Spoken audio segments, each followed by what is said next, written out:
بسم اللہ الرحمن الرحیم نحمدہ ونصلی علی رسولہ الکریم۔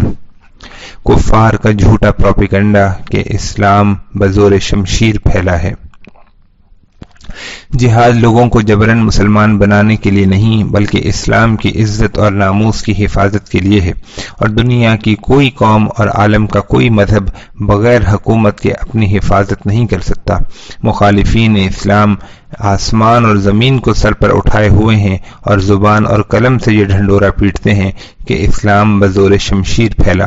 ان کو یہ معلوم نہیں کہ شریعت اسلامیہ میں مسلمان وہ شخص کہلاتا ہے جو برضا و رغبت حقانیت اسلام کا زبان سے اقرار کرے اور دل سے اس کی تصدیق کرے، اور جو شخص کسی طمع اور لالچ یا کسی خوف و ہراس سے اسلام کا محض زبان سے اقرار کرے اور دل سے اس کی تصدیق اور اعتقاد نہ رکھے تو وہ شخص شریعت اسلامیہ میں مسلمان نہیں بلکہ منافق کہلائے گا۔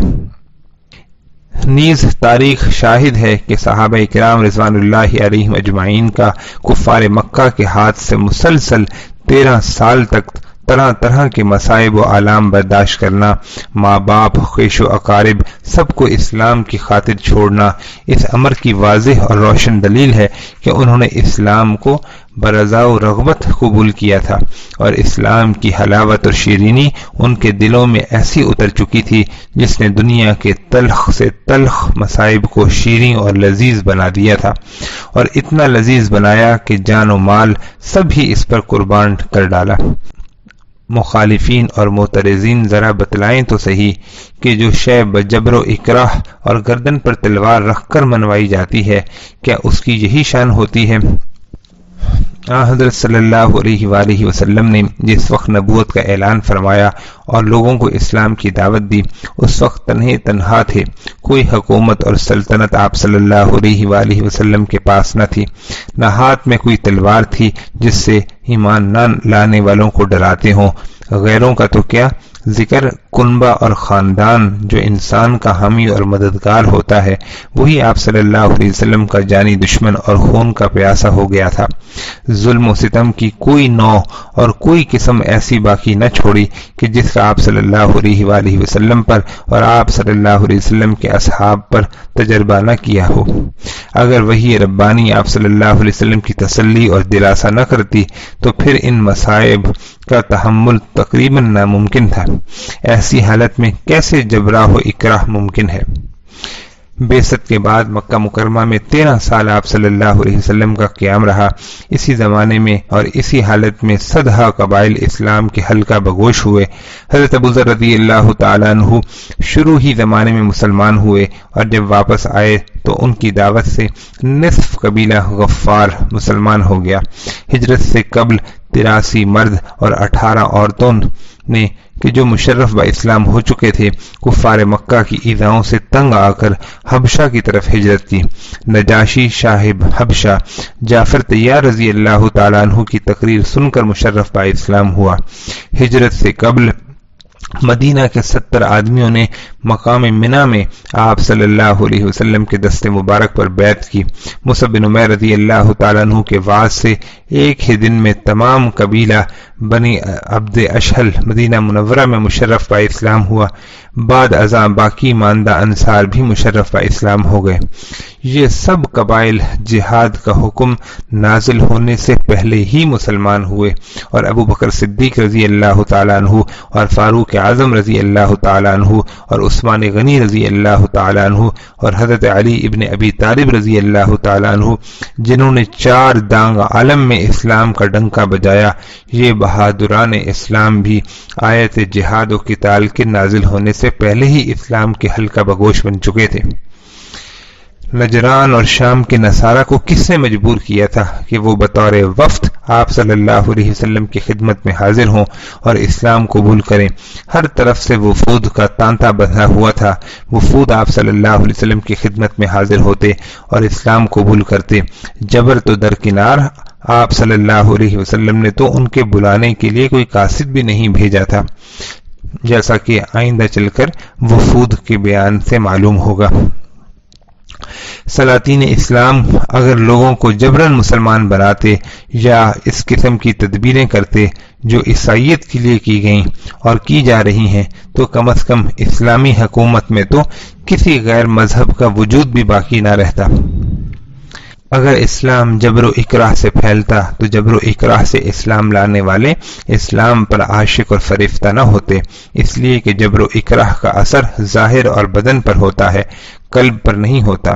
پس جو لوگ جبراً مسلمان بنائے گئے ان کی حالت یہ ہوتی کہ ظاہر میں زبان سے اسلام کا کلمہ پڑھتے اور دل میں اس سے متنفر اور بیزار ہوتے، حالانکہ یہ لوگ دل و جان سے ظاہر و باطن، جلوت اور خلوت میں اسلام پر فریفتہ اور شیدائی تھے، اور بنسبت مسجد کے گھر میں زیادہ عبادت کرتے تھے اور اسلام پر اپنی جان اور مال دینے کو سعادت سمجھتے تھے۔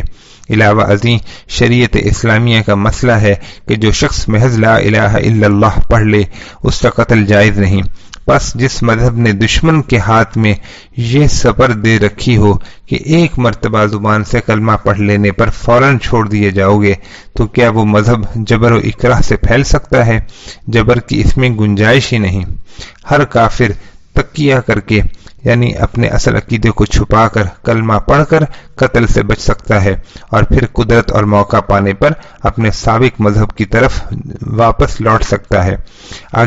آخر اس کی کیا وجہ ہے کہ جن لوگوں نے بقول معترضین جبر و اکراہ سے اسلام قبول کیا تھا وہ ساری عمر کیوں اس جبر کے پابند رہے، موقع پا کر اپنے سابق مذہب کی طرف کیوں نہیں لوٹ گئے؟ اس تفصیل سے یہ بات ظاہر ہوتی ہے کہ اسلام جبر و اکراہ سے نہیں پھیلا بلکہ اپنی آفاقی تعلیمات اور فطرت کے مطابق ہونے سے پھیلا ہے۔ سلسلہ غزوات و سرایا۔ جہاد کا حکم نازل ہوا اور آپ صلی اللہ علیہ وسلم نے جہاد و قتال شروع فرمایا اور اطراف و جوانب میں لشکر روانہ فرمائے۔ جس جہاد میں آپ صلی اللہ علیہ وسلم نے بنفس نفیس شرکت فرمائی، علماء سیرت کی اصطلاح میں اس کو غزوہ کہتے ہیں، اور جس میں آپ صلی اللہ علیہ وسلم شریک نہیں ہوئے اس کو سریہ اور بعث کہتے ہیں۔ تعداد غزوات: موسیٰ بن عقبہ، محمد بن اسحاق واقدی، ابن سعد ابن جوزی دمیانی عراقی نے غزوات کی تعداد 27 بتائی ہے، اور سعید بن مسیب سے 24 اور جابر بن عبداللہ سے 21 اور زید بن ارقم سے 19 کی تعداد مروی ہے۔ علامہ سہیلی رحمۃ اللہ علیہ فرماتے ہیں کہ اس اختلاف کی وجہ یہ ہے کہ بعض علماء نے چند غزوات کو قریب اور ایک سفر میں ہونے کی وجہ سے ایک غزوہ شمار کیا، اس لیے ان کے نزدیک غزوات کی تعداد کم رہی، اور ممکن ہے کہ بعض کو بعض غزوات کا علم نہ ہوا ہو۔ سن 1 ہجری میں ہی جہاد کا حکم ملنے کے بعد چند سرایہ وقوع پذیر ہوئے، جن میں سریہ حمزہ رضی اللہ تعالیٰ عنہ، سریہ عبیدہ ابن حارث رضی اللہ تعالیٰ عنہ، سریہ سعد بن ابی وقاص رضی اللہ تعالیٰ عنہ قابل ذکر ہیں۔ ان تمام سرایہ میں لڑائی کی نوبت نہیں آئی۔ غزوہ ابواء وہ پہلا غزوہ ہے جس میں رسول اللہ صلی اللہ علیہ وسلم نے خود بنفس نفیس شرکت فرمائی، یہ سن 2 ہجری میں پیش آیا۔ اس کے بعد غزوہ بوات، غزوہ عشیرہ پیش آیا۔ یہ غزوات قریش کے قافلوں کے ارادے سے تھے، لیکن ان میں سے کسی بھی غزوے میں لڑائی کی نوبت نہیں آئی۔ غزوہ عشیرہ کے بعد غزوہ صفوان پیش آیا۔ اس غزوے کو غزوہ بدر اولی بھی کہتے ہیں۔ یہ غزوہ اس لیے پیش آیا تھا کہ قرز بن جابر فہری نے مدینہ منورہ کی چراگاہ پر حملہ کیا تھا اور لوگوں کے اونٹ اور بکریاں لے بھاگا تھا۔ آپ صلی اللہ علیہ وسلم نے اس کے تعاقب میں بدر تک گئے جو صفوان نامی جگہ کے قریب ہے، لیکن قرز یہاں سے نکل چکا تھا۔ قرز بن جابر رؤسائے قریش میں سے تھے، بعد میں مشرف با اسلام ہوئے۔ سریہ عبداللہ ابن جہش رضی اللہ تعالی عنہ۔ غزوہ صفوان سے واپسی کے بعد ماہ رجب سن 2 ہجری میں رسول اللہ صلی اللہ علیہ وسلم نے عبداللہ بن جہش رضی اللہ تعالی عنہ کو مقام نخلہ کی طرف روانہ فرمایا اور 11 مہاجرین کو آپ کے ہمراہ کیا۔ 11 مہاجرین آپ کے ہمراہ تھے اور اب 12ویں خود امیر سریہ حضرت عبداللہ ابن جہش رضی اللہ تعالیٰ عنہ تھے۔ حضرت سعد بن ابی وقاص رضی اللہ تعالیٰ عنہ سے مروی ہے کہ رسول اللہ صلی اللہ علیہ وسلم نے ہم کو ایک سریہ میں بھیجنے کا ارادہ کیا اور یہ فرمایا کہ تم پر ایسے مرد کو امیر بناؤں گا جو تم میں سب سے زیادہ بھوک اور پیاس پر صابر ہوگا۔ بعد ازاں حضرت عبداللہ بن جہش رضی اللہ تعالیٰ عنہ کو ہمارا امیر بنایا۔ موجم طبرانی میں باسناد حسن جندب بجلی رضی اللہ تعالیٰ عنہ سے مروی ہے کہ رسول اللہ صلی اللہ علیہ وسلم نے جب عبداللہ بن جہش رضی اللہ تعالیٰ عنہ کو روانہ فرمایا تو ایک خط لکھ کر دیا اور یہ حکم کیا کہ جب تک 2 دن کا راستہ نہ قطع کر لو اس وقت تک اس خط کو کھول کر نہ دیکھنا۔ 2 روز کا راستہ طے کرنے کے بعد اس خط کو دیکھنا، جو اس میں لکھا ہو اس پر عمل کرنا اور اپنے ساتھیوں میں سے کسی کو مجبور نہ کرنا۔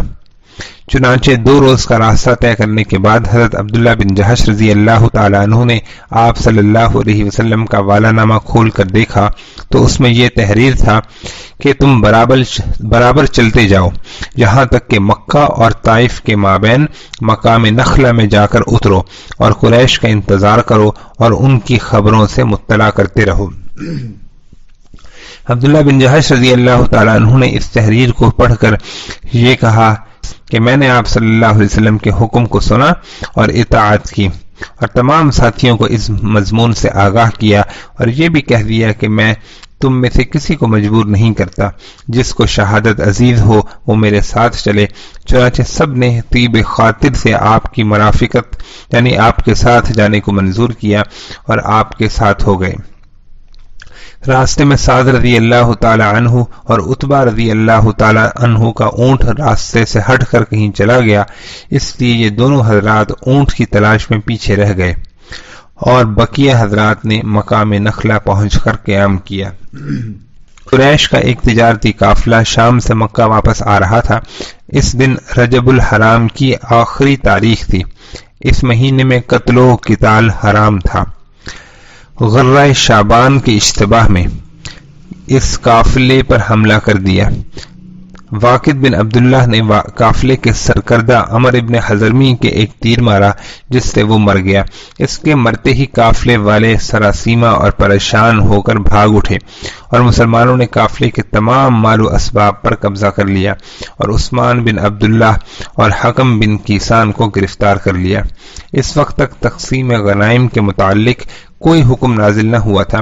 عبداللہ بن جہش رضی اللہ تعالی عنہ نے محض اپنے اجتہاد سے 4 خمس غنائم پر تقسیم کر دیے اور 1 خمس یعنی 5واں حصہ رسول اللہ صلی اللہ علیہ وسلم کے لیے رکھ چھوڑا۔ جب مدینہ پہنچے اور حضرت صلی اللہ علیہ وسلم کو اس کی اطلاع دی، آپ صلی اللہ علیہ وسلم نے فرمایا، میں نے تم کو اشہر حرام میں قتال کا حکم نہیں دیا تھا؟ خیر، جب تک کوئی وحی نازل نہ ہو اس وقت تک مال غنیمت اور قیدیوں کو حفاظت سے رکھو۔ اس پر حضرت عبداللہ ابن جہش رضی اللہ تعالی عنہ اور ان کے رفقا بہت نادم اور پریشان ہوئے۔ ادھر مشرکین اور یہود نے یہ کہنا شروع کیا کہ محمد صلی اللہ علیہ وسلم اور ان کے اصحاب رضی اللہ تعالی عنہم نے اشہر حرام میں قتل و قتال کو حلال کر لیا ہے۔ حضرت ابراہیم علیہ السلام کی شریعت میں 4 مہینوں میں قتل و قتال حرام تھا: ذوالقعدہ، ذوالحجہ، محرم، 3 مہینے مسلسل اور 4تھا مہینہ رجب۔ ذوالحجہ کا مہینہ حج کا مہینہ ہے اور 1 مہینہ ماقبل اور 1 مہینہ بعد اس لیے حرام کیا گیا تاکہ دور دراز سے آنے والے حجاج امن کے ساتھ حج کر کے واپس ہو جائیں، اور ماہ رجب میں عمرہ کرنے کے لیے اکثر وہی لوگ آتے تھے جو مکہ مکرمہ سے 10-15 یوم کی مسافت پر رہتے تھے، اس لیے ماہ رجب کو حرام کیا گیا۔ 14-15 آمد کے اور 14-15 دن واپسی کے ملحوظ رکھ کے ماہ رجب کے اندر لڑائی کو حرام کیا گیا۔ نیز غلاجات کے قافلے بھی انہی مہینوں میں آتے جاتے تھے، اس لیے ان مہینوں کو حرام کیا گیا تاکہ لوگوں کی جان و مال مامون رہیں، جیسا کہ اللہ تعالیٰ نے بھی قرآن کریم میں فرمایا ہے: جعل اللہ الکعبۃ البیت الحرام قیاما للناس والشہر الحرام۔ حضرت ابراہیم علیہ السلام کے وقت سے شروع اسلام تک یہی حکم رہا، یہاں تک کہ آیت سیف سے یہ حکم منسوخ ہو گیا اور ان مہینوں میں قتال کی اجازت دی گئی، لیکن باوجود جہاد اور قتال کی اجازت کے عظمت اور حرمت اب بھی ان مہینوں کی باقی ہے۔ اس واقعے کے بعد یہ آیت کریمہ نازل ہوئی، يسألونك عن الشهر الحرام قتال فيه قل قتال فيه كبير وصد عن سبيل الله وكفر به والمسجد الحرام وإخراج أهله منه أكبر عند الله والفتنة أكبر من القتل ولا يزالون يقاتلونكم حتى يردوكم عن دينكم إن استطاعوا۔ ترجمہ، آپ صلی اللہ علیہ وسلم سے ماہ حرام میں قتال کرنے کی بابت دریافت کرتے ہیں۔ آپ صلی اللہ علیہ وسلم جواب میں کہہ دیجئے کہ بے شک ماہ حرام میں قصداً قتال کرنا بڑا گناہ ہے، لیکن اللہ کے راستے سے کسی کو روکنا اور خدا کے ساتھ کفر کرنا اور مسجد حرام سے روکنا اور اہل حرم کو حرم سے نکالنا اللہ کے نزدیک یہ جرم سب جرموں سے زیادہ سخت اور بڑا جرم ہے، اور کفر اور شرک کا فتنہ اس قتل سے کہیں بڑھ چڑھ کر ہے، اور یہ کافر ہمیشہ تم سے جنگ کرتے رہیں گے تاکہ تم کو تمہارے دین سے ہٹا دیں اگر ان میں طاقت ہو۔ خلاصہ یہ کہ کسی اشتباہ اور التباس کی بنا پر نادانستہ طور پر اشہر حرام میں قتال کا واقعہ ہو جانا کوئی بڑی چیز نہیں، البتہ کفر اور شرک کا فتنہ اور مسلمانوں کا مسجد حرام سے جان بوجھ کر روکنا ایک عظیم فتنہ ہے جس سے بڑھ کر کوئی جرم نہیں۔ اس آیت شریفہ کے نازل ہونے کے بعد آپ صلی اللہ علیہ وسلم نے خمس مال کو قبول فرما لیا اور باقی مال غنیمت کو مجاہدین پر تقسیم کر دیا۔ حضرت عبداللہ ابن جہش رضی اللہ تعالی عنہ اور ان کے رفقا اس آیت کو سن کر خوش ہو گئے۔ اب اس کے بعد حضرت عبداللہ بن جہش رضی اللہ تعالی عنہ اور ان کے رفقا کو اجر و ثواب کی تما دامن گیر ہوئی اور عرض کیا کہ یا رسول اللہ صلی اللہ علیہ وسلم، کیا ہم اس غزوے پر کچھ اجر کی بھی امید رکھ سکتے ہیں؟ اس پر یہ آیت نازل ہوئی، ان الذین آمنوا والذین ہاجروا وجاہدوا فی سبیل اللہ اولئک یرجون رحمت اللہ واللہ غفور الرحیم۔ تحقیق جو لوگ ایمان لائے اور ہجرت کی اور اللہ کے راستے میں جہاد کیا، ایسے لوگ بلا شبہ اللہ کی رحمت کی امید کر سکتے ہیں، اور کیوں نہیں، اللہ تو بڑا بخشنے والا مہربان ہے۔ یہ اسلام میں پہلی غنیمت تھی اور عمر ابن حضرمی پہلا مقتول تھا جو مسلمانوں کے ہاتھ سے مارا گیا۔ قریش نے عثمان بن عبداللہ اور حکم بن کیسان کا فدیہ بھیجا۔ آپ صلی اللہ علیہ وسلم نے فرمایا، جب تک میرے ساتھی سعد اور عتبہ رضی اللہ تعالی عنہما واپس نہ آ جائیں اس وقت تک میں تمہارے قیدیوں کو نہ چھوڑوں گا، اس لیے کہ مجھ کو اندیشہ ہے کہ تم ان کو قتل نہ کر دو۔ اگر تم میرے ساتھیوں کو قتل کرو گے تو میں بھی تمہارے آدمیوں کو قتل کروں گا۔ اس کے چند دن بعد سعد رضی اللہ تعالی عنہ اور عتبہ رضی اللہ تعالی عنہ واپس آ گئے۔ آپ صلی اللہ علیہ وسلم نے فدیہ لے کر عثمان اور حکم کو چھوڑ دیا۔